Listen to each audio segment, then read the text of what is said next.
കുഞ്ഞുണ്ണിയുടെ ശവം പൊങ്ങിയിട്ടില്ല ഇതുവരെ. സൂര്യയുടെ കണക്കാണ് നമ്മൾ തീർത്തത്. ഇനിയും നടക്കണ ഒരു നരബലി കൂടെ. അത് സാവിത്രിക്ക് നമ്മൾ കൊടുക്കുന്ന നൈവേദ്യമായി. മതിയച്ച, ഇവിടെ നിർത്താം. എന്താ ഏട്ടന് ഭയം തോന്നുന്നു? അതെ, സൂര്യനെ പോലെ തേജോമയനായ ഒരു ഏട്ടനുണ്ടവന്. കുഞ്ഞുണ്ണി അല്ല മാധവൻ. അറിഞ്ഞു തൊട്ടാലും അറിയാതെ തൊട്ടാലും പൊള്ളും. ദ്രോണരാ. അവനും വരട്ടെ. ഞാൻ ഇതുവരെ നേരിട്ട് കണ്ടിട്ടില്ല ആ ദ്രോണാചാര്യരെ.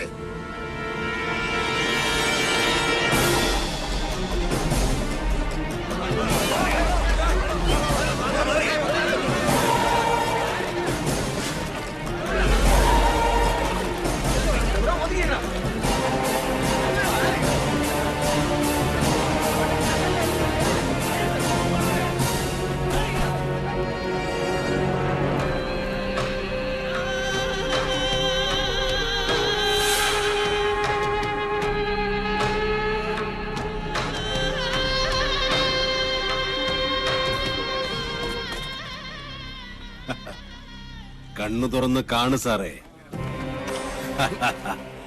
സാവിത്രിയെ വെല്ലുവിളിച്ച് നെല്ലൂർ മനയിലേക്ക് കാലെടുത്തു വെച്ച പട്ടാഴിയിലെ താന്തോന്നിക്ക് കിട്ടിയ ശിക്ഷ കണ്ടോ?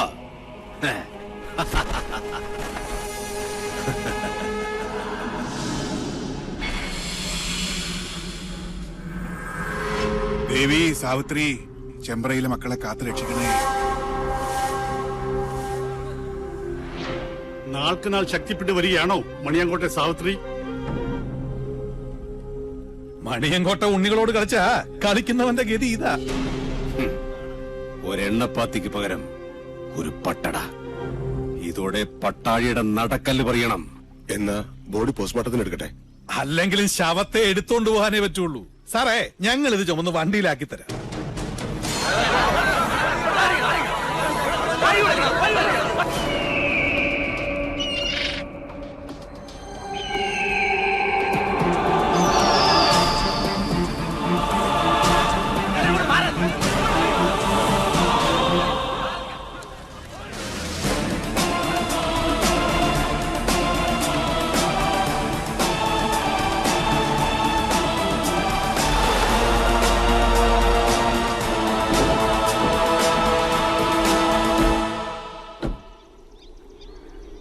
സൂര്യശോഭയിൽ തെളിയുന്ന ദ്രോണ, നക്ഷത്ര കോടികൾ കഥിപനാം ദ്രോണ, ഉദയത്തിലോംകാര ശംഖമാം ദ്രോണ, ശരമാരിയാൽ ശിവനെ അർച്ചിച്ച ദ്രോണ.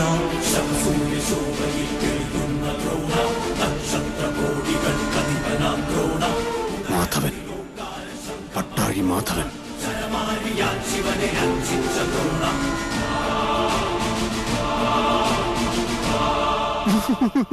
മാധവേട്ട, നമ്മുടെ കുഞ്ഞുണ്ണി പുഴയിൽ വീണ്ടും മിണ്ടരുത്. അതവിടെ ഇറക്കി വെക്കുക. മൃതശരീരമാണെങ്കിലും അതിനുണ്ടൊരു മാന്യത. നിന്നെയൊക്കെ കൈതൊട്ടത് അശുദ്ധമാക്കിയാൽ അവൻ സഹിക്കില്ല, പൊറുക്കില്ല. അവനോട് വെക്കുതാഴെ. അനന്ത, നിക്ക, ഇതെന്റെ ഡ്യൂട്ടിയാ. നിന്റെ ഡ്യൂട്ടി ചെമ്പ്രയിലെ ദുർമരണങ്ങളുടെ കണക്കെടുക്കുകയാണ്. അതെന്റെ ശിഷ്യന്മാരാണ്. ഈ ഡ്യൂട്ടി അവര് ചെയ്തോളൂ. മാറ. അല്ല,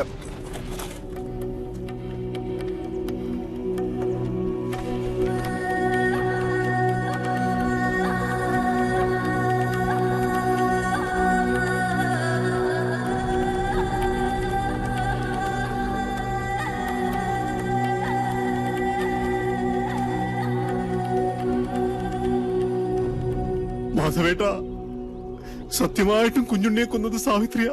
വിശ്വസിക്ക, മറിച്ചൊന്നും ഞങ്ങളോട് തോന്നരുത്. നിർത്തണം. മാധവേട്ട, അലാരിപ്പിൽ തുടങ്ങി തില്ലാനയിലും അവസാനിപ്പിക്കാത്ത ആളെ വിട്ടിയാക്കുന്ന നിന്റെ ഈ നാട്യമുണ്ടല്ലോ, അത് മാധവന്റെ അടുത്ത് ആടണ്ട. എന്റെ കുട്ടിയുടെ ദേഹത്ത് ആരുടെയെങ്കിലും ഒരു കൈവിരൽ പാട് പതിഞ്ഞുവെന്ന് ഞാൻ കണ്ടാൽ ആ നിമിഷം ഞാൻ തിരിച്ചു വരും ഈ അസുര ഗ്രാമത്തിലേക്ക്. അത് പുറപ്പെടാശാന്തി മാധവനായിട്ടായിരിക്കില്ല, കാലഭൈരവന്റെ അനുഗ്രഹമുള്ള മാധവനായിട്ടായിരിക്കും. അന്ന് നീയൊക്കെ പശ്ചാത്തപിക്കും ഈ ഭൂമിയിൽ ജനിച്ചതിന്റെയും ജനിപ്പിച്ചതിന്റെയും പേരിൽ. കാത്തിരുന്നോ എന്റെ വരവ്.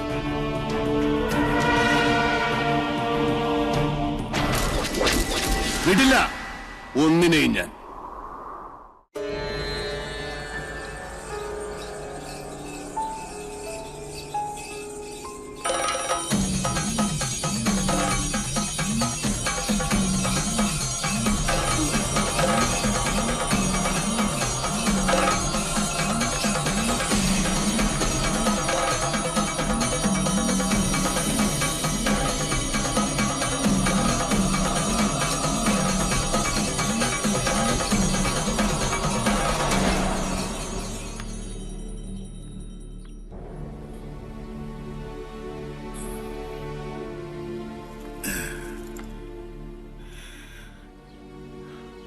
നിനക്കെന്ത് പറ്റി? എവിടെ പോയടാ നിന്റെ ചങ്കൂറ്റം? ഇനി മണിയങ്കോട്ട് വീരൻ ആരാണെന്ന് ചോദിച്ചാല് അച്ഛൻ മാത്രമല്ല ചെമ്പറ മുഴുവൻ പറയും എന്റെ ഗിരീശനാണെന്ന്. ആ നിനക്ക് രക്തം കണ്ട പനിക്ക്. ഓ അച്ഛൻ, ഞാൻ പറയുന്നൊന്ന് വിശ്വസിക്കുക. ഞാനല്ല കുഞ്ഞുണ്ണിയെ കുളത്തിലേക്ക് ചവിട്ടി വീഴ്ത്തിയത്. പിന്നെ എനിക്ക് സാധിച്ചില്ല. മണിയങ്കോട്ട് സാവിത്രിക്ക് ഇരയാകാനായിരുന്നു അവന്റെ വിധി. സാവിത്രി? അതെ, കുഞ്ഞുണ്ണി കുളം കാണാൻ പോയപ്പോ ഞാൻ അവിടെ ഒറ്റയ്ക്കായി. അപ്പോ ഞാൻ കേട്ടു മുത്തുപൊഴിയുന്ന പൊട്ടിച്ചിരി, താനേ ആടുന്ന ആട്ടുകട്ടിൽ പാലപ്പൂവിന്റെ മണം, ഇടനാഴിയിൽ എവിടെയോ ചെമ്പട്ടണിഞ്ഞൊരു സ്ത്രീരൂപം.